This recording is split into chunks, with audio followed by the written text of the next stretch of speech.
Dan di part terakhir di podcast All About Pet Lifestyle, di segmen cerita inspiratif bersama Dr. Nyomi membahas mengenai perjuangan dokter hewan di Indonesia. Dan di part terakhir ini kita akan membahas mengenai relasi antara manusia dan hewan kesayangan mereka, atau yang dikenal juga sebagai anabul alias anak berbulu. Walaupun pada prakteknya hewan peliharaan bisa berupa reptil, ikan, burung, dan lain-lain. Nah, Dok Nyom, kan seringkali dalam kasus yang Dok Nyom tangani, gagal ya dok, meninggal, dan itu wajar. Dan ingat nggak dok, kisah yang menurut dokter paling mengharukan, di mana dokter udah berusaha, owner juga udah habis-habisan, tapi akhirnya ya sudah selesai. Tapi jangan kisah saya dok, walaupun kita kenal lama, jangan kisah saya, kisah yang lain coba, yang dokter ingat. Banyak sih, biasanya urusannya berhubungan dengan keganasan ya, alias kanker. Itu yang habis-habisan tuh banyak banget, terutama mereka pengen operasi dan operasi terus, padahal endingnya memang tidak dimungkinkan operasi. Ada yang sampai dari ujung kaki diambil tumornya, lalu ada lagi, atau ada yang berkali-kali kemoterapi, datang tiap hari dari Jakarta Barat, tiap berapa hari sekali untuk kemoterapi, rela antri berjam-jam. Dulu kan di tempatku tuh yang kayak antrinya bisa udah lebih dari 3 jam gitu, tapi rela gitu, terus-terusan selama 1 sampai 2 tahun, sampai akhirnya anjingnya gak kuat lagi. Jadi banyak sekali kasus-kasus semacam itu yang membuat aku sendiri lebih concern kepada kasus-kasus yang berhubungan dengan kanker. Walaupun di manusia sendiri kita kayak gak bisa nih menentukan kanker itu bisa sembuh atau ya kayak cuman bertahan 2 tahun gak keluar lagi, tiba-tiba 2 tahun kemudian drop dan menyebar gitu. Rata-rata di manusia pun masih sama, tapi kita mencoba gimana caranya supaya less painful dan memberi momen-momen happy kepada keluarga gitu, dengan kehadiran dan hewannya tuh kelihatan lebih ceria saja setelah tindakan yang kita berikan gitu. Jadi bagaimana caranya supaya di jelang-jelang terakhir kehidupan mereka masih bisa merasa nyaman, bahagia, tahu karena mereka dicintai ya dok. Nah, tapi ketika akhirnya perjuangan itu sudah selesai, gimana tuh dok perasaan ya? Pemiliknya? Nangis terpukul semua ya. Jadi kita juga itu kasus itu terus keadaan lumpuh, usianya udah misalnya 15 tahun, 18 tahun.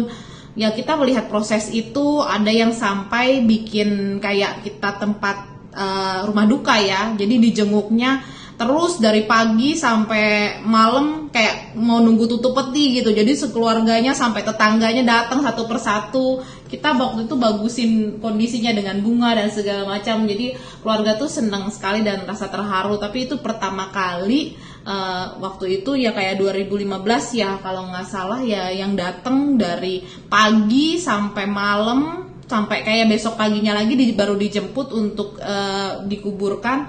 Tapi ya dalam proses itu tiap berapa jam sekali ada aja yang datang, mau itu tetangga, neneknya, kakeknya, semuanya. Jadi satu keluarga terlibat dan menganggap anjing ini satu bagian dari keluarga mereka. Jadi memang bukan sekedar hewan ya, tapi juga keluarga. Nah tapi dokter sendiri, gini dok, aku kan pernah dengar kisah ada dokter hewan yang bunuh diri, mungkin karena dalam pekerjaannya dia juga harus sering melakukan upaya put down atau suntik mati atau euthanize, dan itu menimbulkan depresi yang amat sangat sehingga akhirnya dia memutuskan untuk bunuh diri. Nah, mungkin di Indonesia belum sampai se ekstrem itu ya tahapan untuk mengurangi populasi hewan liar. Tapi kan seringkali dalam pekerjaan dokter menemukan rentetan kematian berturut-turut, mungkin dari pasien, mungkin dari hewan dokter sendiri yang sangat banyak itu. Pasti ada rasa sedih nggak sih dok sampai yang mengarah ke depresi gitu dok? Ya, jadi memang di tahap-tahap itu ada terjadi di tahun kayak 10 tahun pertama praktek ya. Jadi yang kita down banget gitu, perasaan tuh kayak useless, anak sendiri, terutama kalau anak sendiri yang sakit gitu, nggak bisa kita selamatkan. Padahal banyak keterbatasan, kadang-kadang nggak ada obat ini, nggak ada alat ini, nggak ada pemeriksaan lebih. Dan waktu zaman-zaman belum bisa transfusi ya tahu memang harusnya transfusi, tapi kita belum tahu caranya. Sampai akhirnya kita sampai ke tahap sekarang, lebih banyak teknologi lagi kita gunakan untuk mempertahankan usia pasien.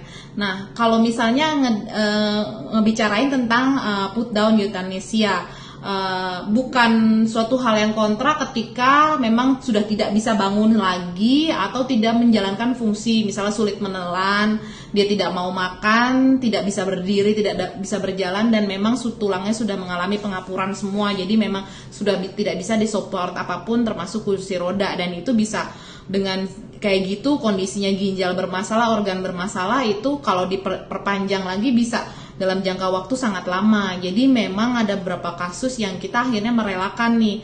Kalau dari segi kesehatan mental ya, kalau mau dibilang sedih ya sedih banget, tapi lama-lama untuk bisa menangani hewan-hewan lain ya kita emang harus move on gitu. Kita harus punya jangka waktu untuk bersedihnya juga jangan lama-lama.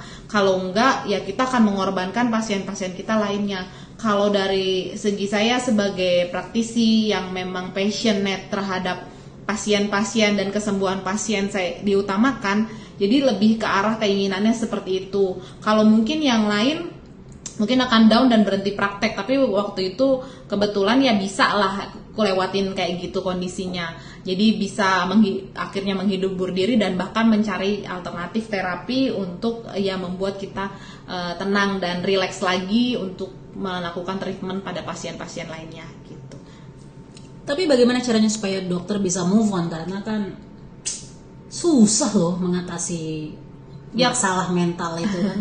Ya lebih ke arah kita ngelihat yang lain tuh ceria. Kadang-kadang hewan-hewan ini, anjing, kucing ini tahu kalau kita lagi sedih, jadi mereka main-main, berbuat hal-hal lucu gitu. Terus ternyata memang ada yang harus kita perhatikan loh, kalau misalnya bersedih lama-lama yang itu bisa kolaps atau berbagai macam. Jadi ada dorongan untuk kita bangkit untuk nyembuhin yang lain. Kalau kita terlalu lama bersedih, yang lain bisa dalam hitungan jam atau waktu kita kagak nggak ngasih langsung treatment yang terbaik gitu, berpikir bagaimana treatment untuk mengatasinya, ya tetap dikerjakan, tetap harus diatasi gitu secepat mungkin.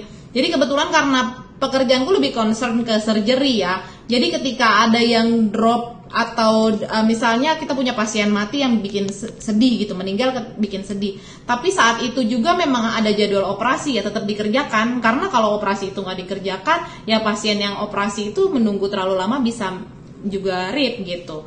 Jadi ketika memang sedih itu harus diimbangi dengan apa yang kita kerjakan, harus tetap bisa membantu pasien yang lain gitu. Emang harus jadwalnya emang harus operasi ya operasi. Itu namanya profesionalisme sih kalau aku bilang ya. Baik, boleh tahu nggak sih dok, dalam sehari itu bisa dapat berapa kunjungan? Kunjungan bukan berarti satu pasien kan bisa bawa 3, bisa 4. Nah itu dihitung tuh dok pasiennya, bisa berapa kunjungan pasien, bukan kunjungan ownernya ya. Karena kan banyak banget owner yang bawa lebih dari 1 ya.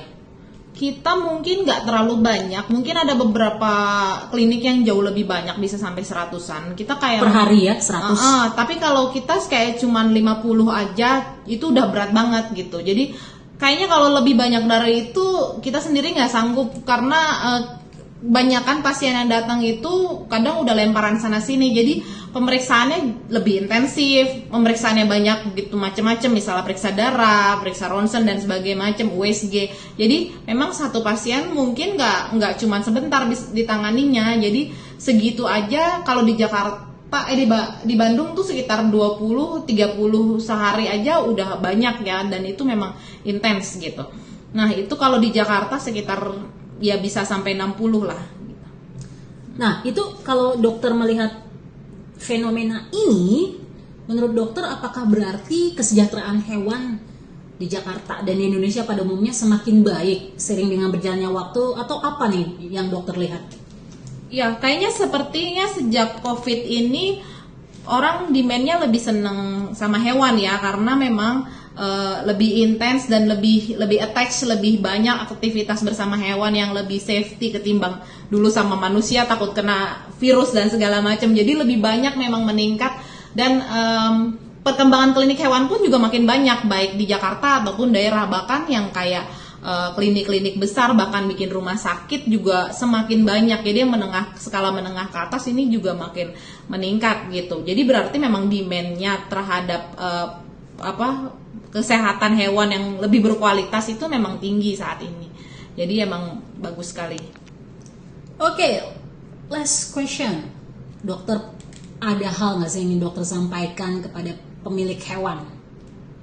Ya lebih ke arah komitmen sih, karena kebanyakan kasus yang ada kalau baru pelihara, komitmen untuk ngerawat tuh memang rendah. Ada beberapa yang nggak saya pelihara kok, cuma saya temuin tapi kasihan, jadi akhirnya ya sudah lepas tangan. Kalau misalnya hal semacam itu terjadi, anggaplah mereka itu bagian dari jodoh kita. Jadi kalaupun ternyata menghabiskan biaya cukup banyak untuk mengobati, itu adalah bagian perputaran seperti kayak emang sudah jodoh, memang bertemu dan mungkin akan terbayar suatu saat nanti gitu, bukan melimpahkan. Karena kebanyakan nih kasus yang ada tuh sering dilimpahkan ke kliniknya aja. Kalau saya nggak punya uang ya udah saya tarik lagi, nggak mau saya obatin. Itu kasus yang ditemukan dari jalanan. Belum lagi yang berpemilik. Jadi kalau berpemilik itu kadang yang menganggap hewan itu ya cuman saya beli besok mati ya udah saya beli lagi. Jadi ada yang memang tidak berkomitmen untuk mengobati. Nah itu sebenarnya kasihan di hewannya, karena mereka sudah, hewan-hewan ini, anjing kucing ini sudah attach sama kita, kayak mengikuti emosi kita dan mengerti sekali, berusaha sekali dekat dengan owner gitu. Tapi kadang-kadang kalau dibuang begitu saja, diabaikan begitu saja penyakitnya, itu ya sangat menyedihkan sekali gitu. Sering kita lihat hal-hal semacam ini yang untuk beberapa hewan yang ignorance, owner yang ignorance sama hewannya gitu. Jadi sebaiknya memang kalau sudah cukup berusia atau memang di awal-awal itu pemeriksaan kesehatan secara rutin, habis itu setahun sekali, itu akan lebih bagus untuk pemeliharaan kesehatan, menjamin usianya cukup panjang. Itu sih yang disarankan. Ya, jadi intinya adalah ketika kita memutuskan memelihara hewan, maka diperlukan komitmen, sama seperti menjalani pernikahan kali ya. Kalau bisa sampai maut memisahkan, dan jangan takut misalnya kekurangan uang atau atau takut boncos karena membawa mereka ke dokter hewan. Tapi ingatlah, selama kamu memelihara kehidupan, maka kehidupan itu akan memelihara kamu sendiri. So, terima kasih banyak Dr. Nyomi, dan kita akan ketemu lagi di podcast All About Pet Lifestyle di episode berikutnya. Bye-bye.